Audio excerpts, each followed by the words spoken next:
Mes frères et sœurs, soyez tous bienvenus.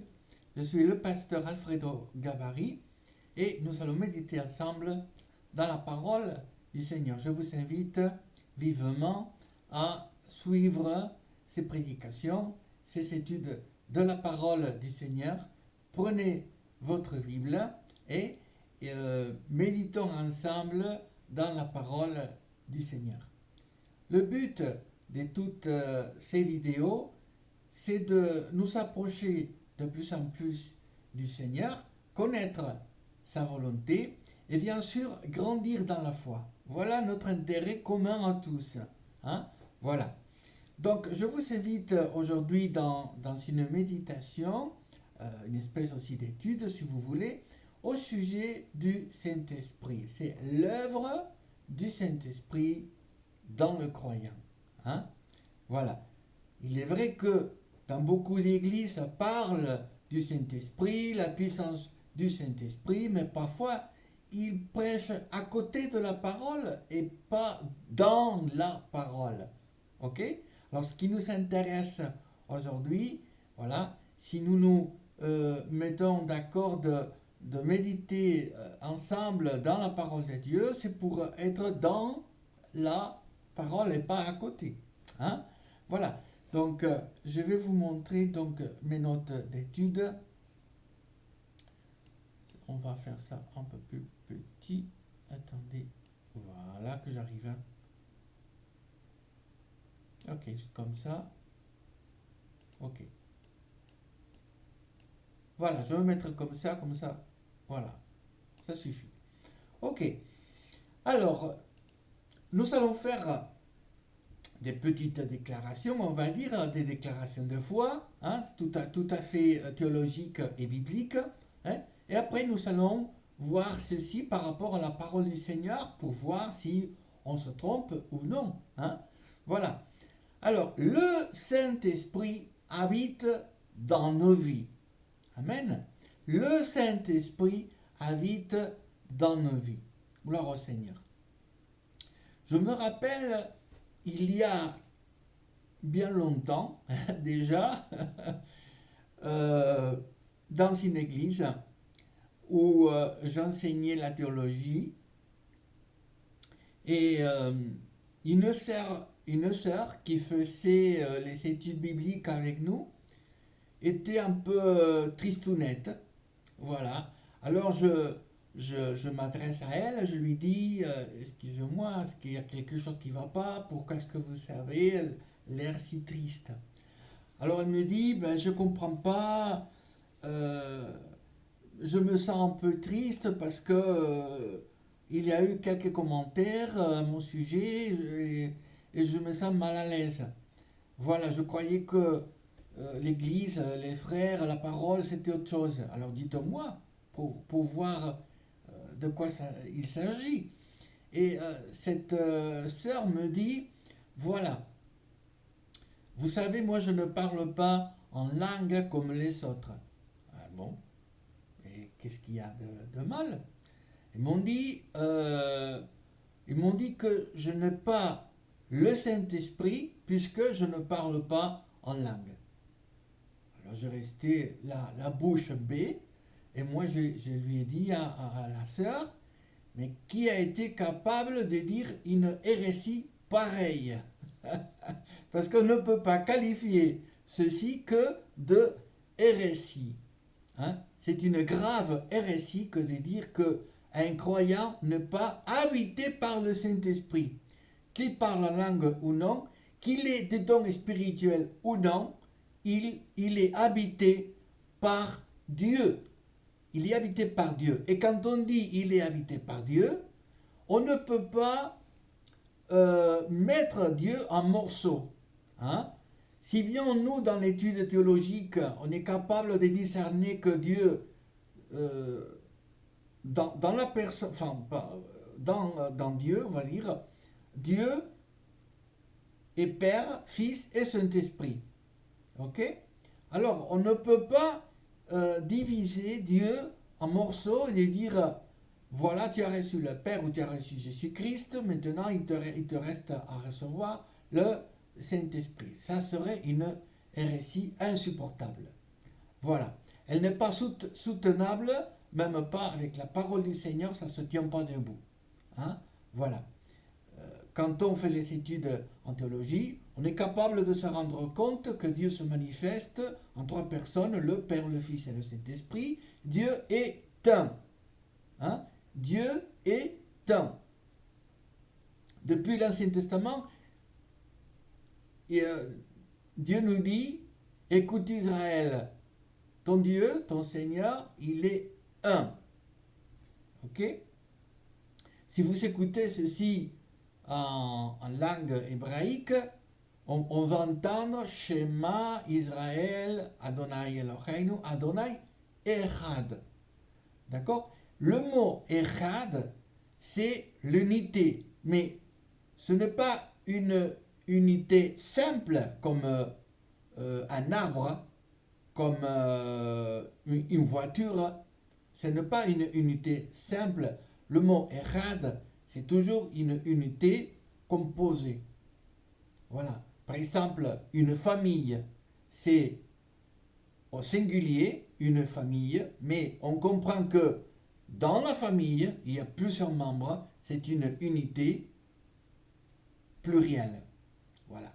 Et ce mot-là, du Deutéronome, va nous dire Shema Israël Adonai Eloheinu Adonai Echad Baruch Shem Kavod Malchut Olam Vaed. Ok. Et il dit le mot Echad, c'est-à-dire qu'il y a une unité composée. Donc il y a le Père, le Fils, le Saint-Esprit. Amen. Voilà. Donc une grande vérité que nous allons comprendre, c'est que le Saint-Esprit habite nos vies. Il habite en nous. Hein? Avant, il y avait le temple à Jérusalem. Hein? Aujourd'hui, chaque croyant est le temple du Saint-Esprit. Qu'il y ait des dons ou non, d'accord, qu'il parle langue ou qu'il ne parle pas langue, hein, c'est pas obligatoire de toute façon. Hein, voilà. Et nous apprenons dans l'étude de la parole de Dieu que on est habité par le Saint-Esprit. Amen. On va continuer. Voilà. Attendez. Ok. Alors, nous avons tous reçu une puissance. Cette puissance, c'est le Saint-Esprit. Cette puissance n'est pas réservée à une partie des croyants, puisque la promesse est faite à tous les croyants. Certains confondent le fait d'être habité par le Saint-Esprit et la réception des dons spirituels, de certains dons spirituels. Dieu est un, et quand nous sommes habités par Dieu, les trois personnes, le Père, le Fils, le Saint-Esprit, puisque c'est un Dieu, d'accord, il ne rentre pas chez le croyant en morceaux, hein, c'est une unité qui rentre, c'est Dieu tout entier qui rentre, le Père, le Fils, le Saint-Esprit, voilà, habite le croyant. C'est une hérésie de dire que si tel croyant n'a pas un certain don, il n'a pas le Saint-Esprit, puisque ce qui démontre réellement qu'un croyant est habité par Dieu, Père, Fils et Saint-Esprit, ce sont tous les changements qui vont se produire en lui. Amen. Donc, ce ne sont pas des signes extérieurs qui vont manifester que nous sommes habités par Dieu et par le Saint-Esprit, mais c'est tous les changements justement qui vont se produire, hein, qui vont parler, hein, et vont témoigner que nous sommes habités par Dieu tout entier, le Père, le Fils, le Saint-Esprit. Et le Saint-Esprit, c'est l'œuvre du Saint-Esprit en nous, l'œuvre de transformation. Amen. Celui qui volait ne vole plus. Celui qui mentait ne mente plus. Hein? Voilà.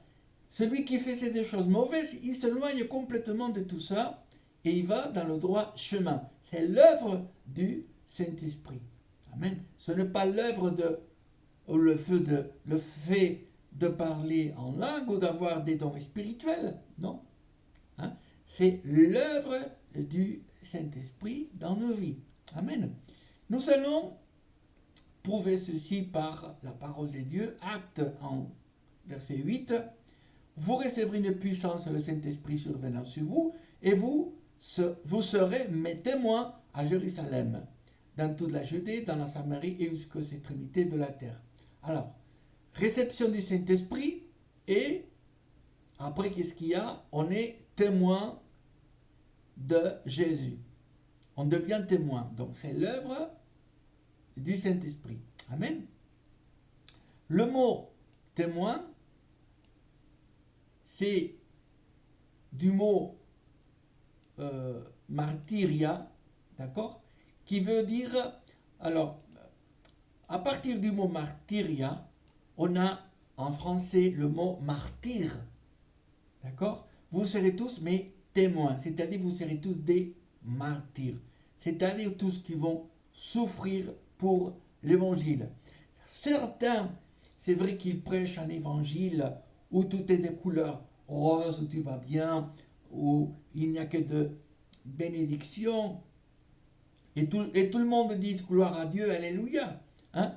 Mais il faut être réaliste, hein? Parce que ce qui s'est passé dans l'église primitive, c'est qu'il y a eu la persécution. Voilà. Et souvent, ce qui arrive chez les vrais chrétiens, c'est qu'il y a aussi des persécutions.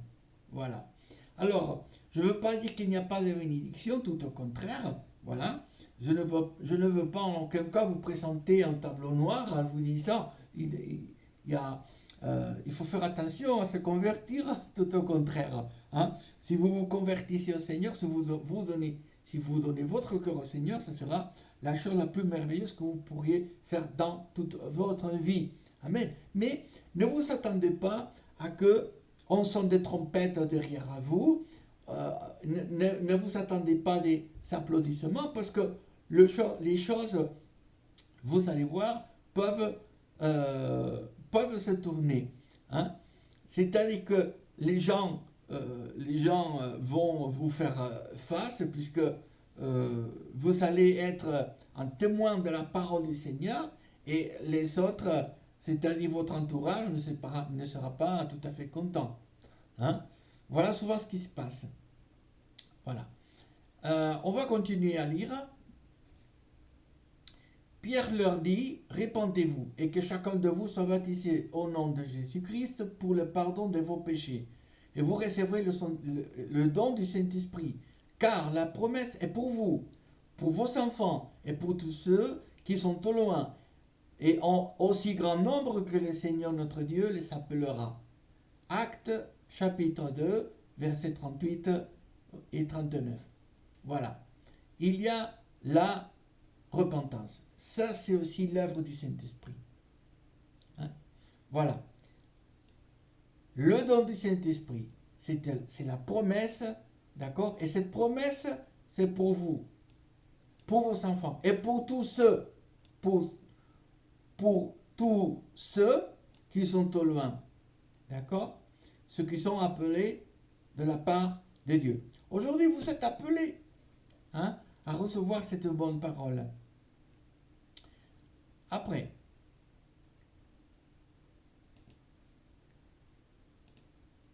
alors certains prêchent la réception du Saint-Esprit ou le Saint-Esprit en soi n'est connu que dans le Nouveau Testament et dans l'Ancien Testament, les gens ne connaissaient pas le Saint-Esprit.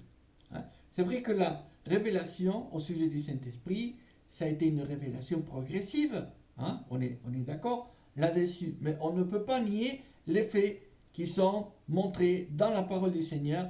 Le Saint-Esprit était bien annoncé dans l'Ancien Testament, voilà. Ézéchiel chapitre 36 verset 27, je mettrai mon esprit en vous et je ferai en sorte que vous suiviez mes ordonnances et que vous observiez et pratiquiez mes lois. Dans le prophète Joël chapitre 2 verset 28, après cela je répandrai mon esprit sur toutes chairs, vos fils et vos filles prophétiseront, vos vieillards auront des songes et vos jeunes gens des visions. Voilà, l'Ancien Testament nous donne témoignage du Saint-Esprit, de l'œuvre du Saint-Esprit aussi. On va dire que de manière plus claire est annoncé dans le Nouveau Testament. ok? Mais la vérité, c'est que dans l'ancienne alliance et dans la nouvelle alliance, on n'est pas, on parle du Saint-Esprit, hein? Voilà.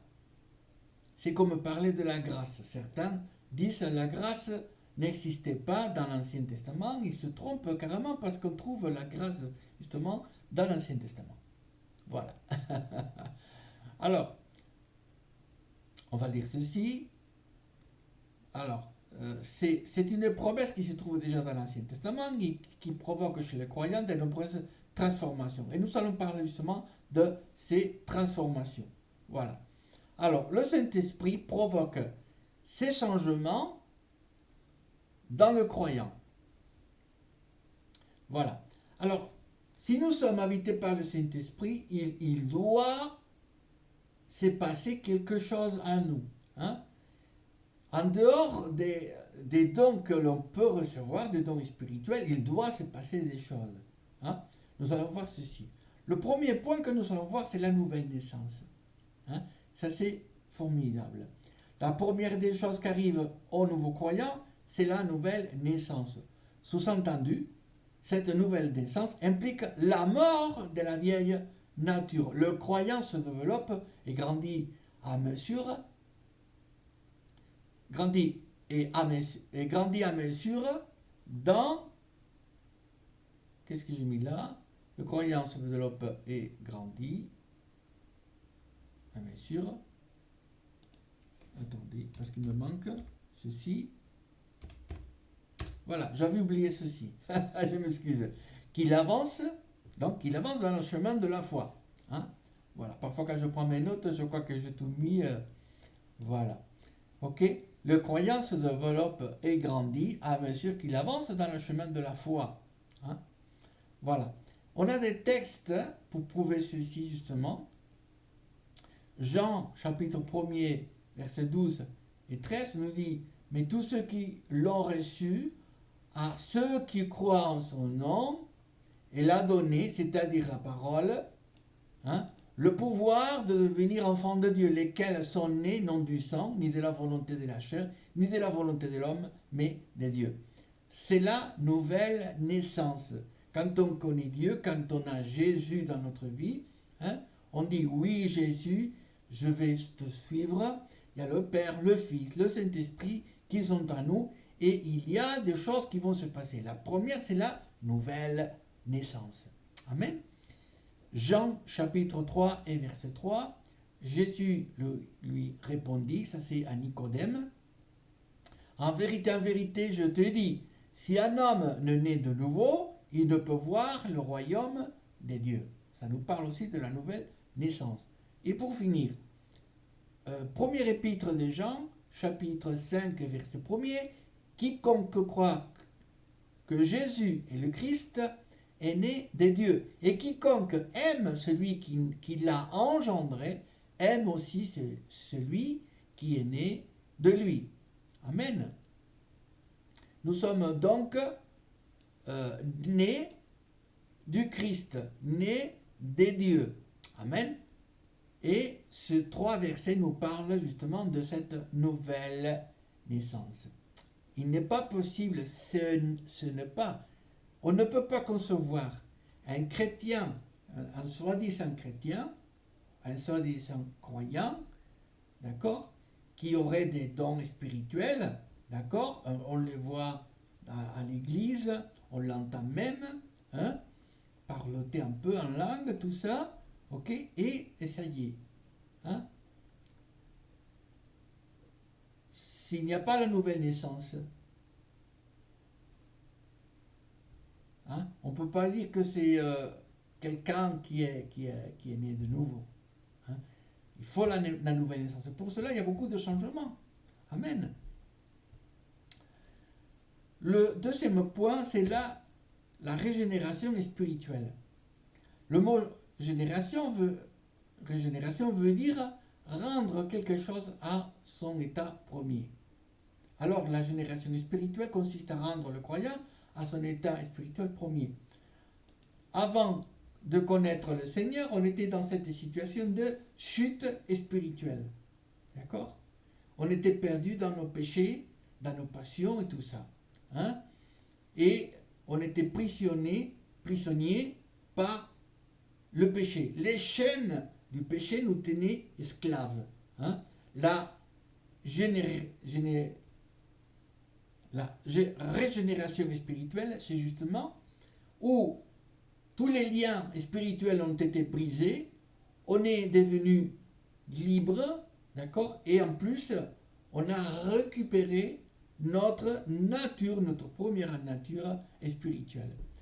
Première épître de Pierre, chapitre 1er et verset 23, puisque vous avez été régénérés, non par une semence corruptible, mais par une semence incorruptible, par la parole vivante et permanente des dieux. Amen. Dans l'épître de Paul à Tite, chapitre 3, versets 5 à 7, il nous a sauvés, non à cause des œuvres de justice que nous aurions faites, mais selon la miséricorde, sa miséricorde, par le baptême de la régénération et le renouvellement du Saint-Esprit qu'il a répandu sur nous avec abondance par Jésus-Christ notre Sauveur, afin que, justifiés par sa grâce, nous devenions en espérance héritiers de la vie éternelle. Ce texte nous parle bel et bien de la dite régénération spirituelle. Amen. Le baptême, ce n'est pas le baptême d'eau. Hein? Paul, quand il parle dans les épîtres, il nous dit au sujet de la doctrine des baptêmes au pluriel. Hein? Il ne dit pas de baptême, mais il parle des baptêmes au pluriel. Pourquoi? Parce que c'est vrai, il y a le baptême en eau. Hein? Quand on passe le baptême d'eau, hein, on se fait baptiser au nom du Père, du Fils et du Saint-Esprit. C'est un signe extérieur. Mais il y a un baptême intérieur. C'est le baptême de la régénération. Et ça se passe à l'intérieur. Amen.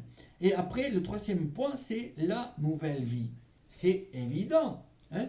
Si on a passé par les deux premiers points, c'est-à-dire la nouvelle naissance et la régénération spirituelle, si on a récupéré notre premier état spirituel, il est normal que notre vie soit complètement opposée à celle d'avant. On ne peut pas marcher dans le péché, on ne peut pas continuer à pécher, à marcher dans l'égarement spirituel.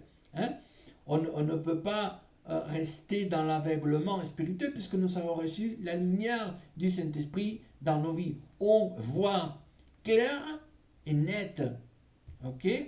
Donc la nouvelle vie, puisque nous sommes nés de nouveau, nous devons mener une vie nouvelle. Notre vieille vie disparaît pour laisser place à la vie de l'Esprit. Beaucoup de fois, je parlais avec des gens qui étaient plus ou moins intéressés dans, on va dire, dans le spirituel, le côté spirituel. Hein. Par exemple, des gens qui s'approchent, par exemple, de l'hindouisme, hein, ou du bouddhisme, ou d'autres religions, parce qu'en quelque sorte, ils sont pour ainsi dire, intéressés par le côté spirituel. Hein? Ils veulent chercher la vérité. D'accord? Mais quand je parle avec ces gens-là, je me rends compte de quelque chose. C'est qu'ils continuent de mener une vie de péché, de désobéissance. Hein? Voilà. Parce que voilà le miracle de la conversion, voilà le miracle que accomplit le Saint-Esprit chez le croyant, c'est qu'il devient une nouvelle créature et à partir de là, on est de nouvelles personnes. La vieille vie, les vieilles choses passent complètement, tout est créé de nouveau. Hein? Voilà. On va lire ça dans 2 Corinthiens chapitre 5 verset 17. Si quelqu'un est en Christ, il est une nouvelle créature, les choses anciennes sont passées, voici, toutes choses sont devenues nouvelles. Celui qui mentait ne mente plus, celui qui volait ne vole plus, celui qui faisait des choses inimaginables, voilà, il a arrêté de faire ça. Hein? Cette personne a arrêté complètement le péché, il s'est détourné complètement et il suit son Seigneur, son Sauveur. Amen. Voilà. Romains chapitre 12, verset 2. Ne vous conformez pas au siècle présent, mais soyez transformés. Soyez transformés par le renouvellement de l'intelligence. Ça, c'est la conversion. Ok? Ça, c'est la véritable conversion. Amen.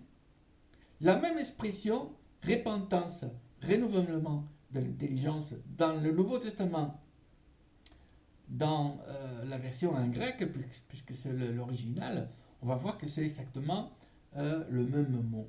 Hein? C'est exactement le même mot. Hein? Ok.